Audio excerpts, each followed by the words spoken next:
Thinking, why is no one on? Here we go. Now we're live. Okay, guys. So join with Greg for the first of our members only training. We didn't do the 30-second countdown tonight because we're running a little bit late. So we'll give you all a chance to join. But this training is going to be very different.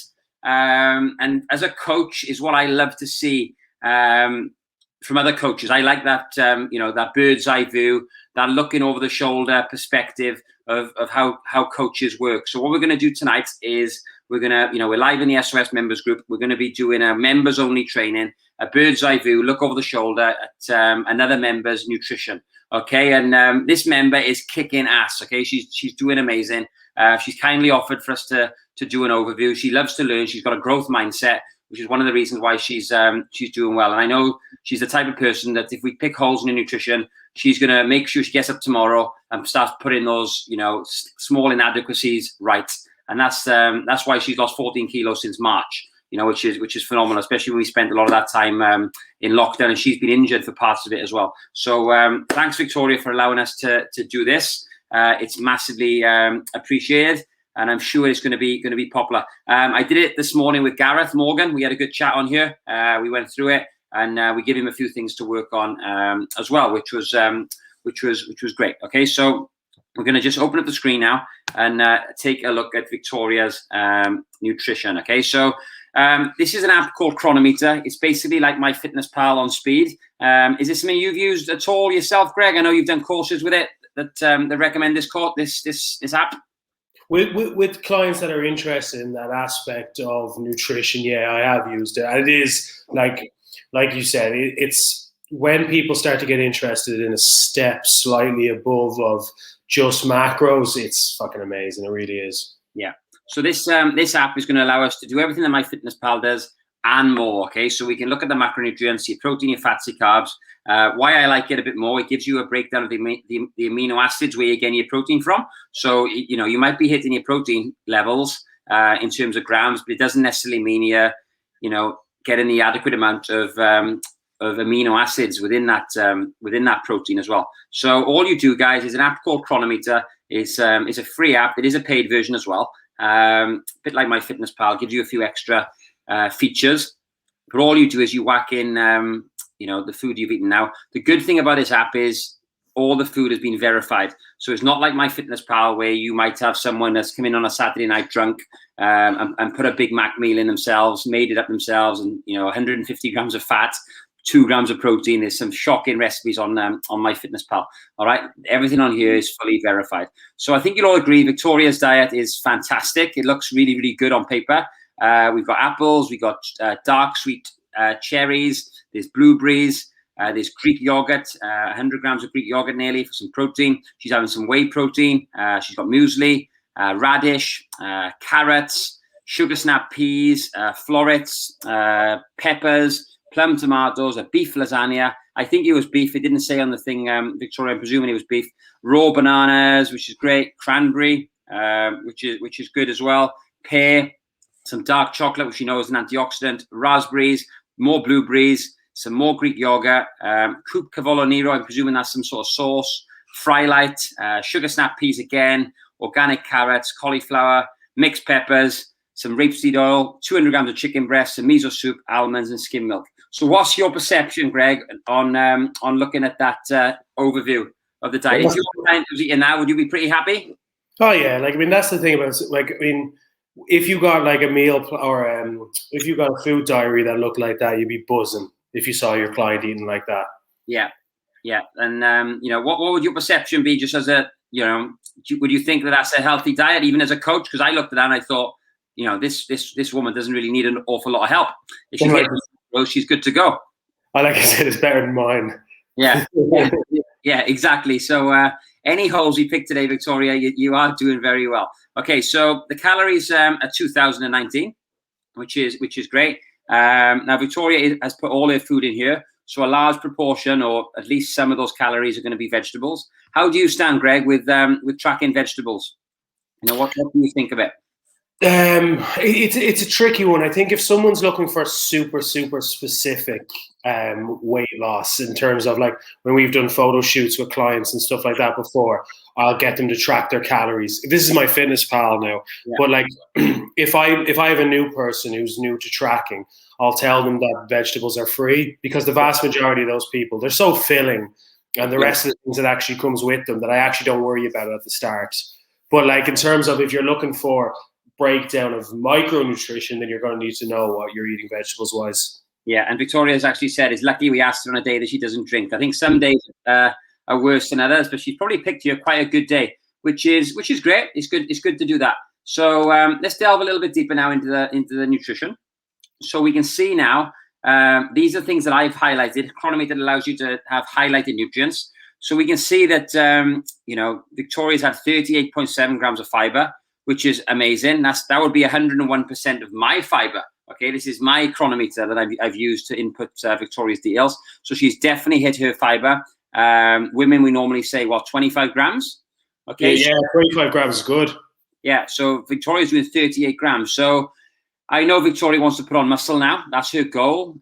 She's lost the 14 kilos of fat. She's looking lean, very lean, and muscle building is the goal. So, I know she struggles with calories, to eat a lot of calories, especially from good food. So for her, would you agree, Greg, potentially lower in fiber, because fiber does increase satiety, and we could potentially make some more room for maybe some faster carbs, things like oats, rice, maybe some quinoa, maybe some whole grain pasta, maybe a few bagels and stuff. What do you think about that? Well, no, I think you're right, because as you start to push into higher calories, I've done it with some of my clients as well, and people get into that idea of like, not orthorexic tendencies, we'll call them, where people feel like they have to eat solely from what they perceive as good foods. But there comes a stage where when you're trying to push calories up, you're trying to put on muscle. Sometimes you just need to find food that's easy. And I'm not always saying it doesn't have to be Kit Kats and, Yorkies, but like, if you haven't been eating many carbohydrates, like in terms of like starchy carbs, like rice, pasta, you can lower that fiber slightly and just increase it that way. And it's a much easier way then to hit your calories while still getting most of your nutrients that you need. Yeah, so that's what I'd say there as well. I'd agree with Greg totally. So we can see then iron 63%, calcium 15%. So we're missing out on these two. Okay, vitamin A and vitamin C are getting smashed, which is fantastic. And then our B vitamins, our folate, and our potassium is also quite low. So do you want to say anything on iron and calcium, Greg? In particular with iron, especially because like it's a female that we're dealing with. Now, I'm not sure. Like a lot of the time, iron deficiency anemia, or what you see with females, is generally with females, mostly because they have cycles and they bleed. Men don't. So lower iron intake with females can be an actual issue. With guys, I genuinely wouldn't worry. Like, obviously, we don't have this lady's blood work, so we can't tell whether she's iron deficient or not. But it is really important for girls that they hit a certain iron threshold. And I think the calcium one, I mean, she's obviously avoiding dairy products to a certain extent, but I would definitely be not concerned. Concern is a strong word, but I'd be interested in increasing her iron intake, definitely. Yeah, okay, and we got our B vitamins, folate, and potassium as well. So we're not going to go into every single thing that you're missing, but this gives us a little overview of what's going on. So obviously your calories are fine. You're hitting you're destroying your fiber, which is great. Carbs, are coming in mostly from fruits and vegetables, which are more lower glycemic index carbs. So there is a potential around the workout to put more faster carbs, maybe some pineapple juice, maybe some honey, things like that to really replenish glycogen. The sooner we can replenish glycogen after the workout, the faster we can recover. And normally they say after training, I've been doing a lot of research today actually on post-workout shakes, and a 3-to-1 ratio of carbs to protein tends to work really, really well, especially if you're trying to put on lean muscle mass. So 20 grams of protein in your post-workout shake with 60 grams of carbs would be a nice ratio. Okay, your fats are good. Not a lot of omega-3 though. So out of interest, Victoria, do you like fish? Do you like salmon, mackerel, sardines, foods like that?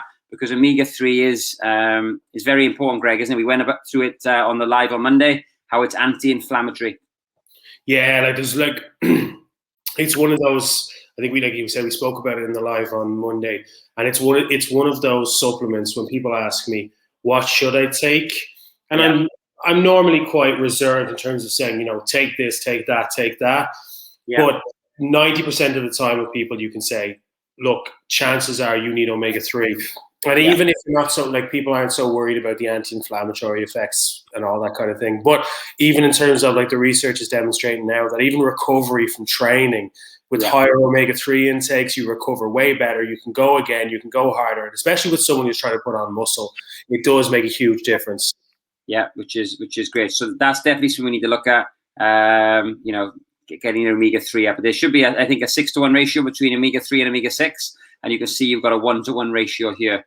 Okay, I think in caveman times, we had a 6-to-1 ratio between 3 and 6. So this is more of a 1-to-1 ratio. So something we can look at. Your protein's fantastic. There's definitely no need to look at, increasing your protein. You're absolutely smashing that 153 grams and you're hitting all the amino acids, which is a benefit of eating meat. What you'll find is if you're not eating meat, you eat beef and chicken on the day that you sent me, that's allowing you to really smash home all of these, okay? What would you say, Greg, about eating more aminos? Is that a problem, going above and beyond with amino acids? I wouldn't necessarily worry about going above and beyond. The major problem I would see is, I'm not knocking on vegetarians here, but generally speaking, the issue that you're going to have as a vegetarian is like, this lady's trying to aim for 150 grams of protein. That's great. When you have meat sources, it's not that it's easy, but she'll hit all her essential amino acids that you can see there. I think the major issue is going to be, like, if you're vegetarian, normally you have to hit 1.2 to 1.3 more than a person who eats meat. So, like, even though you might think like, oh, well, it's 1.6 to 2.2 grams per kilo. Actually, no. If you want to hit all those essential amino acids to a certain threshold, you have to go higher than meat eaters do. Yeah. And it becomes harder and harder when you're a vegetarian in that circumstance. Yeah. So she has fish twice a week, which is good. I think once oily fish and once white fish. So she is having it, but maybe a little bit more. The other option you have is a really good fish oil called, it's not a fish oil, it's an omega-3 called Uno's Choice. And it's like a liquid you put in your smoothie. That's a really good way as well to get a couple of grams of fish oil in. I remember after my biosig, I used to drink the fish oil every morning, 6 grams down the hatch.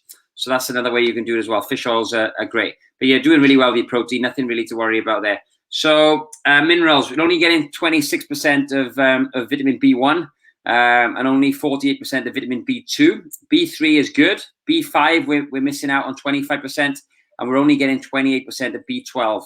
So B vitamins, Greg, why is this a concern for someone like Victoria that's training hard 6 days a week? She does 18,000 steps a day some days. What's the issue with low B vitamins? I guess for her, actually surprising that she's not hitting her B1. Most people normally hit that. But in terms of like B6, B12, even like she's looking at B2, it's energy production to a certain extent. So if she's not hitting B vitamins as she would like to, it's not necessarily going to affect her fat loss directly. But the major issue that it's going to involve is that she's going to find it harder to have the energy to do the things that she wants to do. So you're talking about training performance, steps, even simple cognitive things like getting up, making her meals, like decision making throughout the day gets harder. And especially if she's low in B12, lower B12 tends to come along with females more so than males again.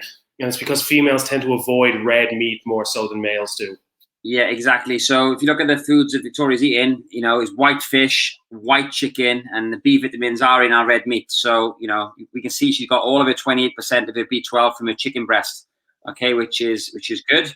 That's a big chunk. So maybe some more chicken and other rich foods that contain your B vitamins. You get in 1%.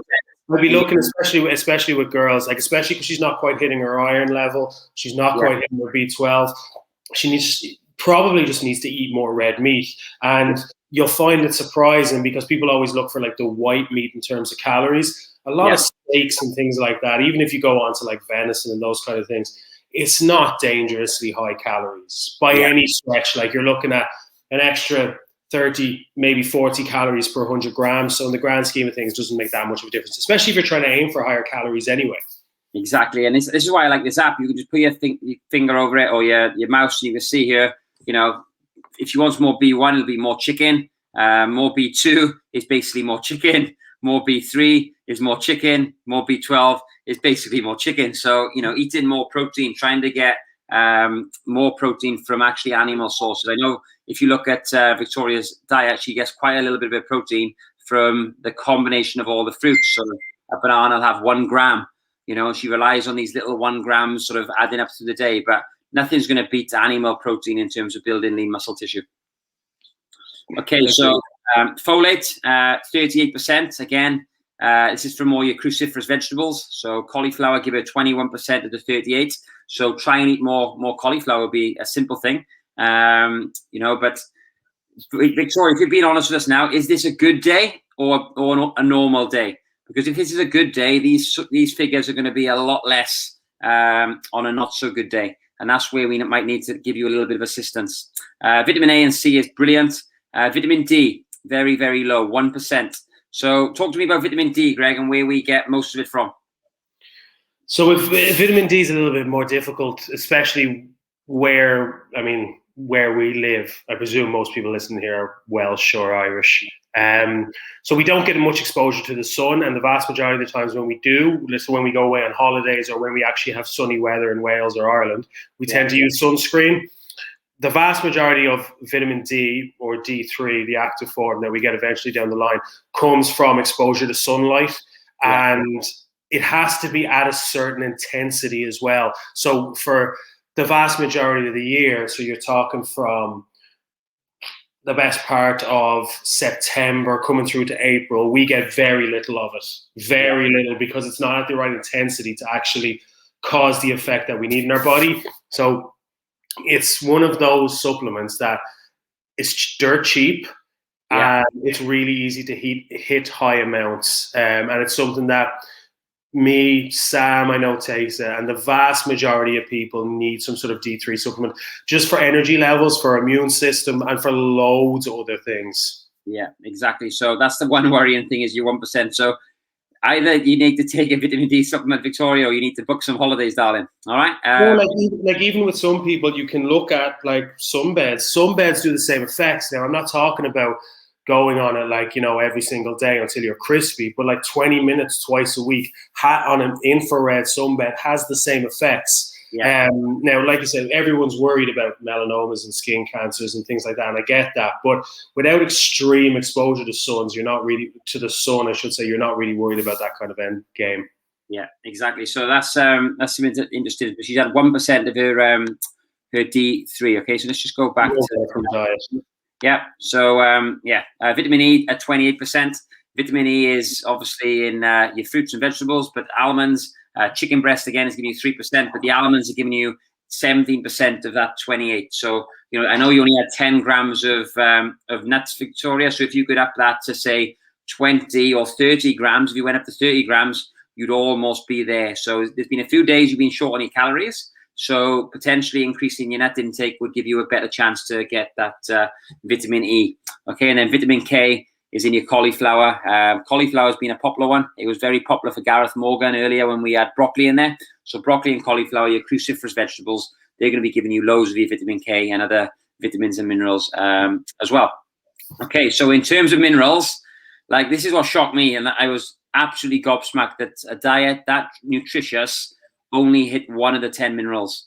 Okay, selenium was missed, potassium was missed, magnesium was only 38%, which is really low. Why is that really bad, Greg? Would you say for someone that's training so often, you know, magnesium's involved in how hard and how frequent we can contract our muscles, right?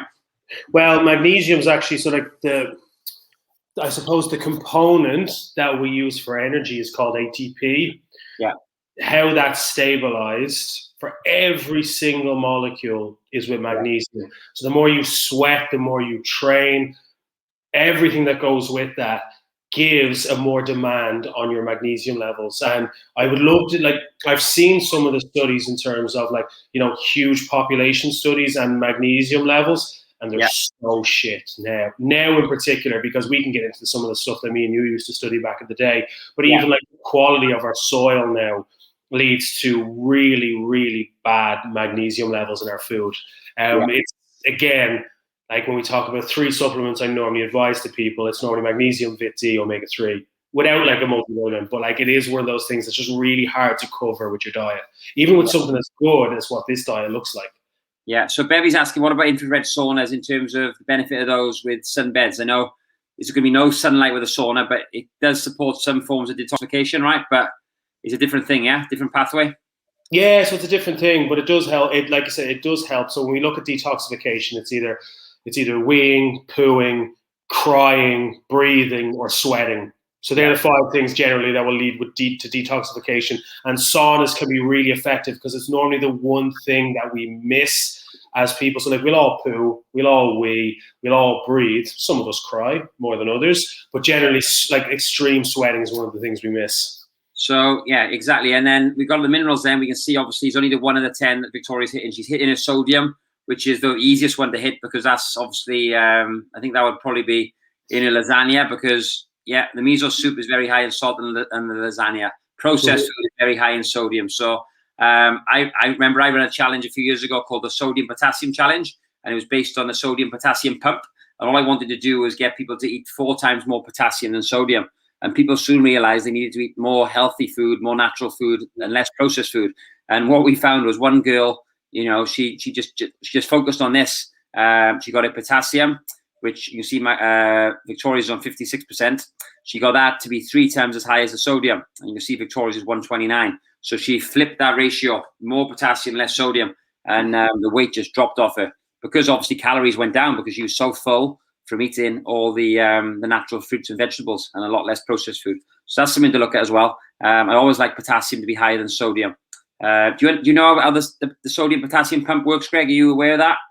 Yeah, so like I know that it's a difficult one with like something like a sodium potassium pump, only because so like if you have people with, you'd need to check it on someone's bloods really, because people who have low blood pressure, low adrenal function tend to flip the opposite way.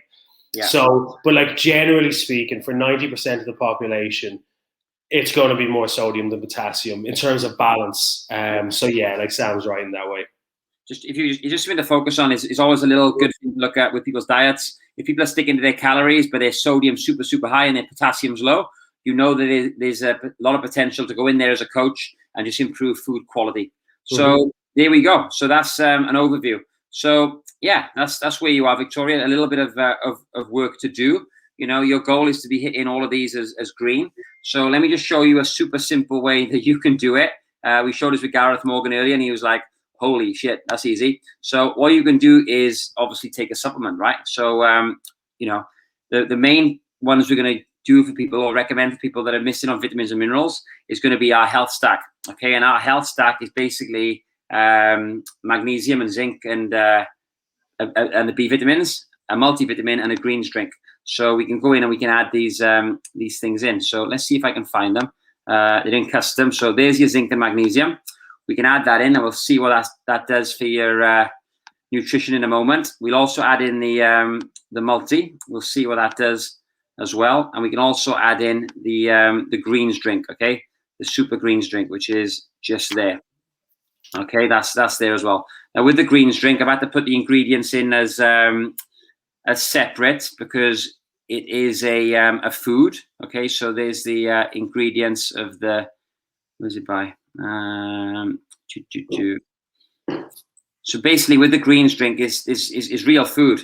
So it doesn't come with like vitamins and minerals on the back. It'll say things like spirulina. So it's things like this. Okay, the seaweed spirulina. So I think there's 15 different ingredients, but I'm not going to add them all in. It'll take us a little while. So all I've done is I've added in the zinc and magnesium and the super greens. Now, when you come down here, you can see, look at all these greens now. Iron at 247. What was it on before, Greg?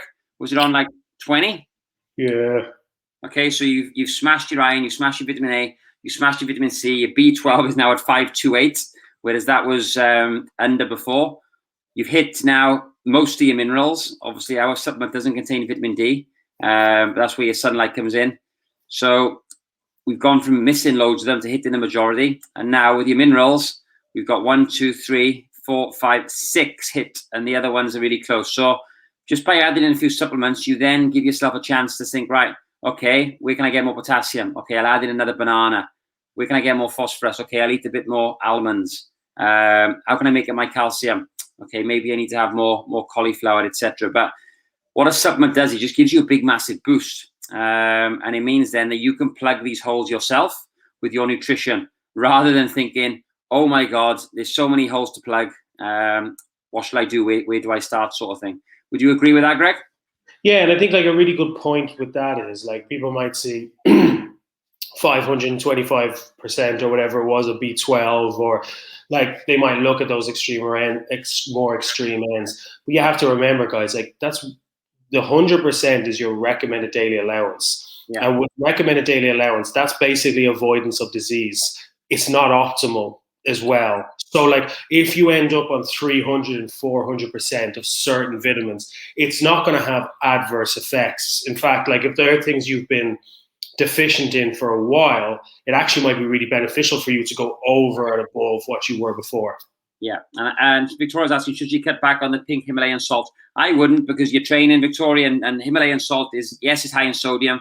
It's also high in potassium. It's also high in magnesium. And when you sweat, you're going to lose all three of those things. So don't worry so much about the sodium being high. It's fine. Like, it's good. You're hitting your 100% and you're training regularly, which is great. I'd be more concerned about getting potassium up as well to get past that sodium. Okay, so she says she's learned a lot, which is great. She's going to find Chronometer, and we've sold her on the supplements. But this is just showing you what you need. Like I said to Gareth earlier, he came on and he had a chat with me. He's like, right, I want to buy your whey protein. And I was like, right, okay, let me just have a look now. I said, mate, you don't need it. And he's like, yeah, but that's fine. If it's plugging a hole and making your life easier, that's great. Convenience is something that I'll pay for any day of the week. But I'd rather you invest in the product that's going to have the biggest effect on your health, rather than something that's just going to make your life a bit easier. So that's the way to do it. And I think the benefit of working with us as a team now, we got time in lockdown to do this with anyone.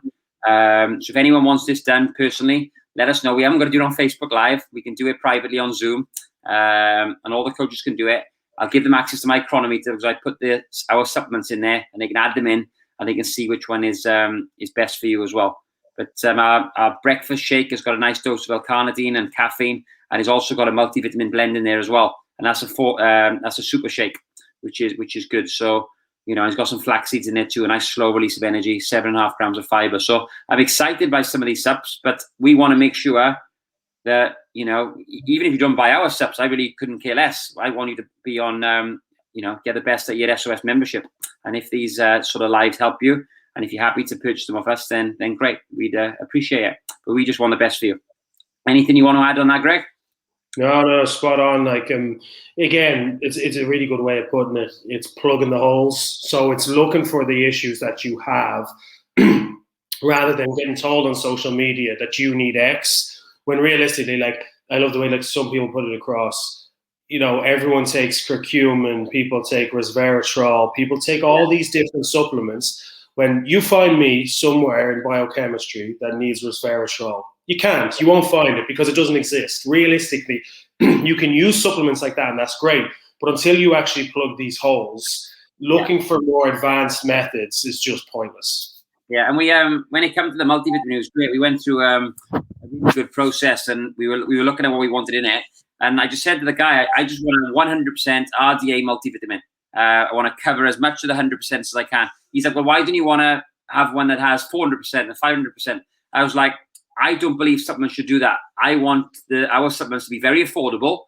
I don't want them to be the most expensive ones in the world, because I want our clients to use these supplements just to fill the gaps. I want them to realize that our supplement might not have vitamin D, and they need to get that from somewhere else. Do you know what I mean? So, that's all I want to do, is just, make sure clients are educated to make sure the foods they're eating are filling the other holes as well. So, guys, if anyone has any questions for Greg or me, let me know. If you would like to go through this process with us, again, let us know. I've only gone live in the SOS members groups. I wanted this to be a members-only training. I'll just make sure we share this across to all the lifestyle groups. So Greg's lifestyle group, my lifestyle group, Zoe's, and James as well. So you can just comment in there if you do want us to do this process with you. Who wants it done, Greg? I think I'm going to do it with him on Friday. So I'm doing your job for you here, mate. You can start working on your clients then. And yeah, that'll be the process we go down, guys. It'll be just like that, but it won't be done live on Facebook. So I don't think we've got any questions. Tonight's been a bit of a quieter one, which is good. But yeah, thanks, Greg. Appreciate it, mate. If anyone needs anything, let us know. Speak to you soon, guys. Bye-bye.